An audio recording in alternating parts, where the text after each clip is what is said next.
Hey guys, welcome back to the next video. So we're going to talk about, this is our lab, and just to let you know, when these videos come out, they may say demo on it because I have to purchase the new license. My old license didn't work for whatever reason, and so that's how software works. They just got you for more money constantly. But anyways, nonetheless, so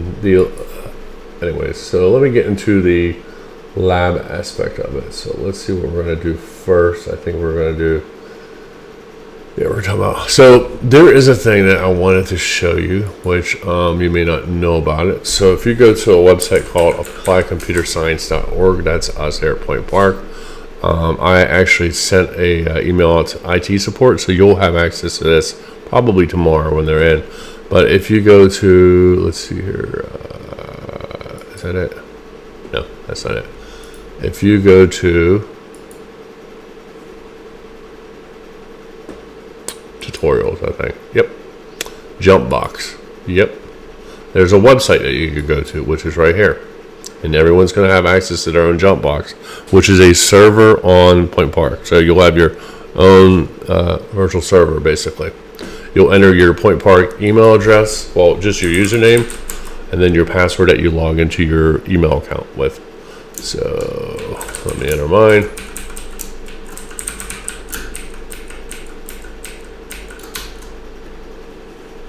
Nope, don't want to save that. And then you have these two things here. You'll click on CMPS, which is computer science, to allow. Like I said, I'll send you an email out once you're completely configured. All right, so what are we going to do here? So we're going to talk about a couple different things. We're going to talk about, all right, so we'll talk about mapping drives here first and foremost. So if I go down to Windows Explorer, on my Windows, I already mapped the drive just to show you. So if you see that right there, that's just a drive that I can map. So if you right click here, oops, right there under network, and choose map network drive, you can choose a drive letter.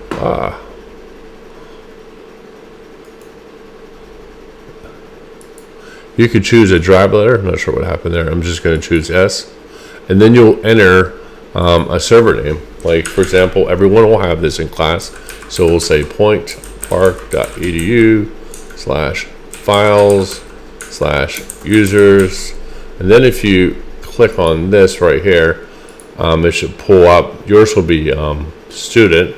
So if you actually click on browse, oh, it doesn't work that way. All right, so let's do this. I want you to see what I'm doing here. So if you do users, yours will be, usually you should be able to click the drop down. It'll populate for you. And I'll just say go ahead and reconnect, and I'll hit finish. So now if I go to the S drive, S drive right here, it has all my information. So I could come out here and say create a new folder, and I could call it test, and then I could come here and do test, and then I have this test right here. And what I can do is come to my local computer, so my C drive right here. Let's just grab something for the heck of it. So I'll say now there's going to be a lot of users, so I'll do J. Seaman. So it's my account. Let's see if I can find a document of something. I have a bash script right here. So what I'm going to do here is I'm going to copy this script like that, and I'm going to come over to my drive, wherever the heck that was at right here. I lost it. Go to my test folder and paste it in here. Let's see if it works, and boom, I was able to paste it in there. So I was able to do that. So now what I'm going to do is I'm going to go on my down here to Z drive. I'm going to right click on it, and I want to disconnect from it. So I'm going to hit disconnect, and what it's going to do is it's going to wipe that out there. It's going to delete it for me because I don't need that there anymore. So that is how you map network drives. So that'll be part of your homework assignment as well. Let's see what else. I think we're going to talk about SSH and stuff like that. So this right here is called PuTTY. So this will be a way that you can access the server. So there's something that we use here called use called Nginx, Nginx. It's a free server. We'll use that here. Everyone will be assigned an account. I'll send it to you. I'm gonna set it up this week, hopefully today. Anyways, we're gonna use someone else's account here for purposes. So you'll use an IP address that you're been assigned to. So in this case, I'll put 167.88.242. Everyone will have their own account. And then it uses port 22 that we discussed, and I'm gonna hit open. It's gonna bring up this little shell as we talked about in class, and I'm gonna enter my username. And that username is gonna typically be whatever your Point Park email address username is, and then I'm gonna enter a password.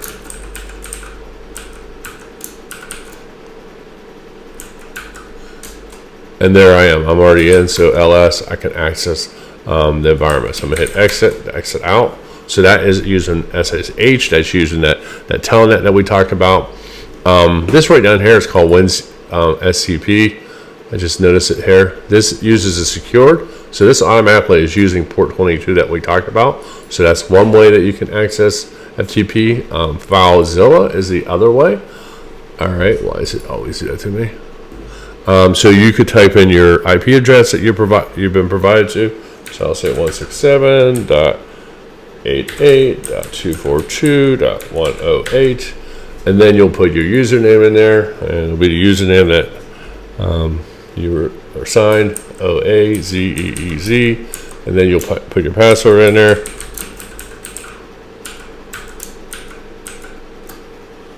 And then you'll put port 22 in there, just like that. So IP address that I provide you, username that I provide you, which will be your Point Park username. Password will be a little bit different. It won't be the same as Point Park. It's not synced together. And then it'll be 22, and then I'll hit click connect, and then you'll have stuff down here, and you'll be able to come into this. So that is how you use FileZilla, file transfer protocol. We use SSH, that part. We used map network drive. Let's see what else. Oh, we're going to talk about DHCP. So let's go into DHCP. So let's go into control panel. There's control panel right there. Let's see if we have access to it, because remember, we're on an account that may not be the same as if we're running our own computer. So I want to get into network and sharing center. I don't see it here. Maybe I'm missing it. So network and share. Oh, there it is. Network and sharing center. All right, and then I want to see if I can find. So I'm already on the main Ethernet 0. So click on that, and if you click on details, and you see, let's see here. So I want to look for TCP/IP right here. And if I right click on it, oh, it's not gonna let me do it. Okay, hold on, let me see here. Maybe this is what I need here. Give me a second. It's been a minute since I've been here. All right, let's do properties. Maybe that's what I want. All right, so it's been a minute since I've been here. So I want to go into properties. I want to go into Internet Protocol version 4, and I'm hit properties again. And then you say, oh, this is great. This is such a great example. So this is already using. So this one's not using DHCP. So if I click on this and hit OK, it probably won't let me do it. I'm gonna hit cancel because I don't want that to happen. It'll mess me up. So this right here is a good example because it's not using DHCP. DHCP, if you remember, it controls it and automatically assigns it. But in this case, they have it set up manually to use this address because that's the address that my system is connected to. So that is perfect. So in a later exercise, we'll figure a way that we could probably alter something out here somehow. Some way, maybe use something on AWS and have you guys go in, whatever. All right, so that's how you would access that. So like when I would do the internet support back in the day, in 1999, my first job, I would in the technology industry is I would have to go in and check if someone's internet was working, and I have to go through, and I automatically had them obtain IP address automatically because it was easier instead of them, unless they had a static IP address, which in this case, I have a static IP. All right, so let's go into a command prompt. So there's a couple different ways to do it. I always say if you click on the search bar and go at the bottom, just type in CMD for command prompt, and it'll bring up this nice black window. So this is using the H drive. So what I tell people to do is just do C:, and then if you type in clear, CLS, CLEARG, and I guess it dived up into that crap. All right. So a couple things that you could, different commands here is ipconfig. So if you type in ipconfig, it automatically gives you your IPv4 address, your subnet, and your default. So those are just, typical information that you're going to get there. Let's see, what else? All right, so you could type in ipconfig/release. I'm not sure if it'll do anything. All right, so it requires elevated access. So what happens in this case is if you're having IP problems, you could do the release and it resets the IP address. Since I don't have that access, it's not going to do it for me. And then this one also is not going to work. It's called renew. That's yeah. So I don't have access to do that. So those are different things that you could do to renew your IP address in case you're having problems with your IP address. Those are things that could happen. So good example. I don't have access to do any of that. So there's that. So no big deal. What else? Oh, you know what? NS lookup. So I think we talked a little bit about that. So I think if you do NS lookup and say you did www.facebook, because we were talking about that earlier, .com. And so when you do that, what happens is it automatically provides the server that you're going through, which is Point Park, has address. So this is our client server, and the server that we're trying to connect to, it shows what their domain name server is. So they're using starmini.s, and that's one of them. So they're using multiple servers, and then here's all these different addresses. So this is a like an IPv6, and this is an IPv4, and then an alias. So this is using a domain name system, DNS. So we called the DNS and said, hey, we want to access. So it's like if we went to, if we went out here, it lets me do it on here. So if I went out here and said, hey, I want to go, I'm the client, I want to go to facebook.com.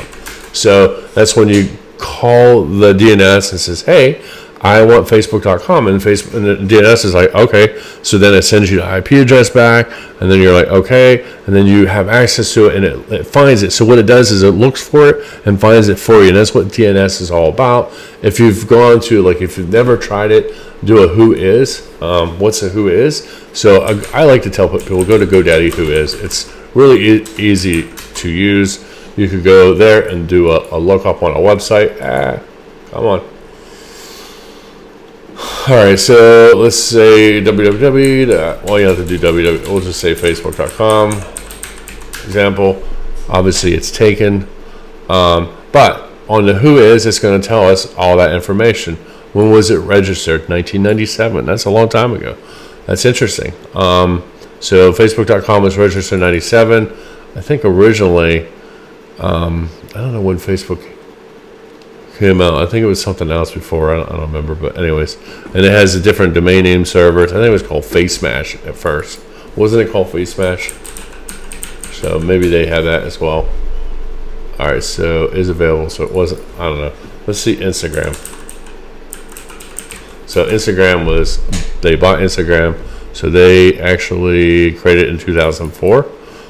So it has all that information in there as well. So that's a whois account. All right, so that's pretty much it with our demo for the week. So your homework assignment is going to be able to recreate what we did here in this exercise and get some hang of it. You can do it locally as well. All right, guys, thanks for watching, and have a good day.